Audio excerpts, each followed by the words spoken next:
नमस्कार, मैं प्रेरणा जी न्यूज में इस खास बुलेटिन सुर्खियों में आपका स्वागत है। देखिए अब तक देश प्रदेश सहित शहरों में क्या है सुर्खियां।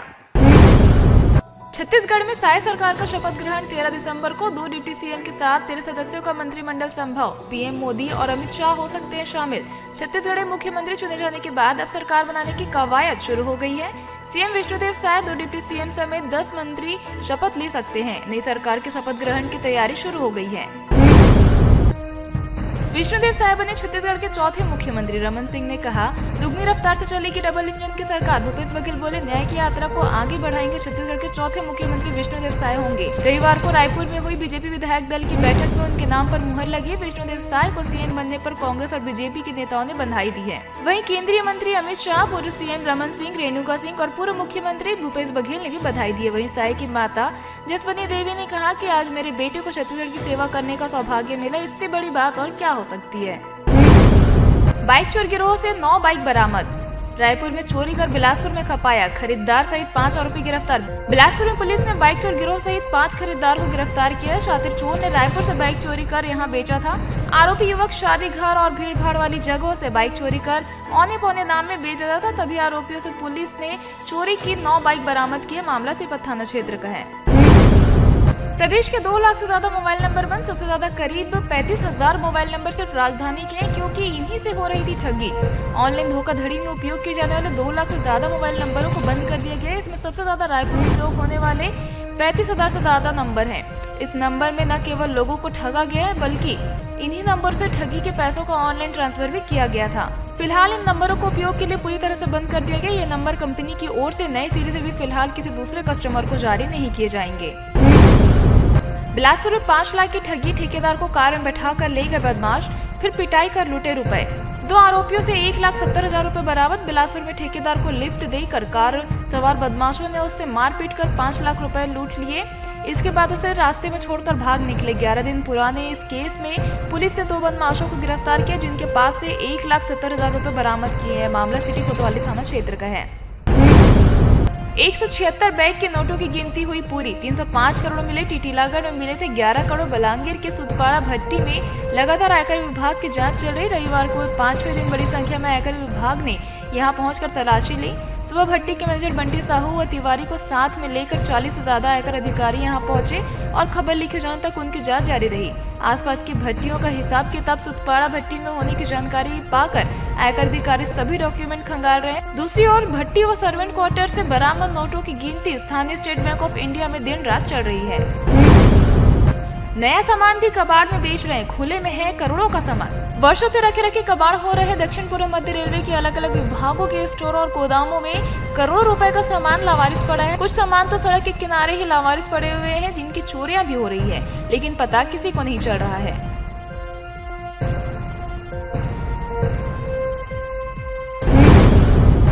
अमृत मिशन योजना में बिलासपुर की कछुआ गति। 23 किलोमीटर लंबे पाइपलाइन की सफाई के बाद होगी 16 टंकी में पानी सप्लाई।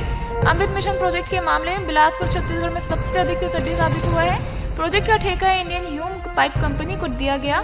ठेकेदार ने रायपुर, भिलाई और कोरबा में तो काम पूरा कर दिया, लेकिन बिलासपुर में अभी पाइपलाइन की सफाई, क्रॉसिंग और वॉल्व लगाने का काम चल ही रहा है।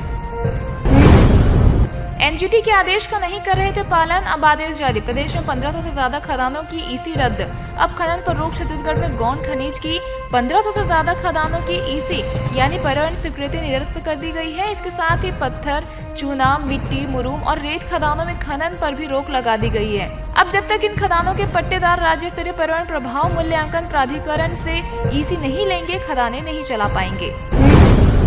भारी भीड़भाड़ की वजह से है लंबी वेटिंग लिस्ट। पुणे मुंबई दुरंतो और शिरडी एक्सप्रेस में लगेंगे अतिरिक्त कोच, मिलेंगी कंफर्म बर्थ। देश भर के अलग अलग जोन से तीसरी लाइन को स्टेशन यार्ड से जोड़ने के लिए नॉन इंटरलॉकिंग का काम चल रहा है। इसकी वजह से 100 से अधिक ट्रेनें कैंसिल है। ऐसे में जो ट्रेनें चल रही है उन ट्रेनों में यात्रियों की भीड़ बढ़ गई है। लोग रिजर्वेशन कंफर्म नहीं होने के बाद भी लोग ट्रेन में चढ़कर सफर करने को मजबूर हैं। इसलिए रेलवे ने इन ट्रेनों में से दुरंतो एक्सप्रेस में एक एसी 3 कोच और शिरडी एक्सप्रेस के 1 स्लीपर कोच लगाने का निर्णय लिया, ताकि यात्रियों को आसानी से कंफर्म बर्थ मिल सके। राष्ट्रीय बाल विज्ञान कांग्रेस में योगेंद्र का हुआ चयन। गुरुकुल विद्यालय पेंड्रा रोड के छात्र योगेंद्र सिंह मरकाम ने मच्छर व मच्छर जनित रोग से बचाने के लिए औषधीय पेड़ पौधों की पत्तियों से समाधान लड्डू बनाए। इससे जलाने से मच्छर भाग जाते हैं, इससे लोगों को कोई नुकसान नहीं होता। छात्र के शोध का चयन राज्य स्तरीय विज्ञान व प्रौद्योगिकी परिषद द्वारा राष्ट्रीय बाल विज्ञान कांग्रेस के लिए किया गया है। छत्तीसगढ़ विज्ञान व प्रौद्योगिकी परिषद ने राज्य स्तरीय बाल विज्ञान कांग्रेस का आयोजन पंडित रविशंकर शुक्ला विश्वविद्यालय रायपुर के प्रेक्षागृह में किया। उद्घाटन प्रोफेसर सच्चिदानंद शुक्ला, उप कुलपति पंडित रविशंकर शुक्ला विश्वविद्यालय ने किया। बीजेपी नेता रतन दुबे की हत्या में शामिल 4 नक्सली गिरफ्तार। चुनाव प्रचार के दौरान गई थी जान। छत्तीसगढ़ पुलिस ने नारायणपुर में चुनाव प्रचार के दौरान भारतीय जनता पार्टी के नेता रतन दुबे की हत्या के मामले में रविवार को 4 नक्सलियों को गिरफ्तार किया। दुबे नारायणपुर में भाजपा के जिलाध्यक्ष थे। पुलिस के मुताबिक दुबे की धारदार हथियार से हमला कर हत्या कर दी गई थी। विष्णुदेव साय ने राज्यपाल से की मुलाकात। किसानों के हित में की ये बड़ी घोषणा। छत्तीसगढ़ के मनोनीत मुख्यमंत्री विष्णुदेव साय ने राजभवन में राज्यपाल विश्वभूषण हरिचंदन से मुलाकात की और सरकार बनाने का दावा पेश किया। विष्णुदेव साय ने 2 साल का धान बकाया बोनस मूल्य 25 दिसंबर को देने की घोषणा की है।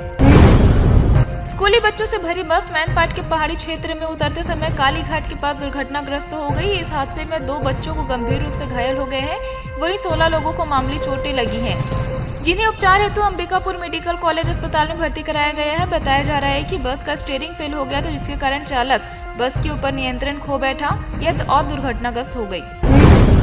सुर्खियां बुलेटिन में फिलहाल इतना ही। खबरों का सिलसिला जारी है, आप देखते रहिए जी न्यूज़।